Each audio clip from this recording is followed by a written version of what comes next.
FM Sports. It may be April, but we got a sneak peek of the fall football season up in Macomb tonight with Western Illinois hosting their annual spring football game. It was an offense in the white facing off against the defense in gold. Chris Irvin in at the signal caller takes a snap, searching by the defense, dropping back before connecting with Eric Johnson. On the quick pass, Johnson able to battle his way into the end zone for the touchdown. Now on the 2-point conversion situation, but it's a bad snap. Loose ball, goal team tries to recover and loosen it up before Christian Pierce finally able to scoop it up and earn the fumble recovery for some points for the defense. Antoine McKay under center now looks and finds Damari Davis along the sidelines. He takes it in and earns another Leatherneck touchdown for the white team.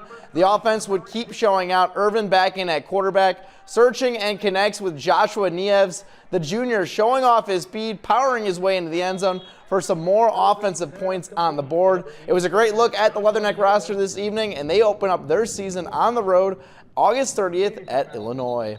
Switching gears to the high school softball dirt in Adams County. It was a windy day for softball, but the show still went on as planned for the Lady Eagles. Ava Hemming will start things off with a nice hit that rolls to the fence. A few more walks and bases were loaded. That's when Andy Mixer stepped up to the plate, swings and sends this ball out of the park. That's a grand slam from the sophomore to put Liberty on the board.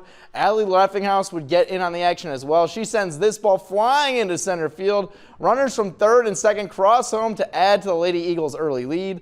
The success kept pouring on for Liberty. They quickly led 10-2 after a few errors at home plate. The Lady Eagles would come out on top today. Liberty over Western 13-2. Lady Eagles are now 13-4 on the season. Another softball scores from around the area. Illini West drops one to Havana 5-2 on the baseball diamond. West Hancock falls to Carrollton 13-4. Unity beats out Southeastern in a high-scoring game 17-14. And Illini West stays hot, taking down Rushville 18-8.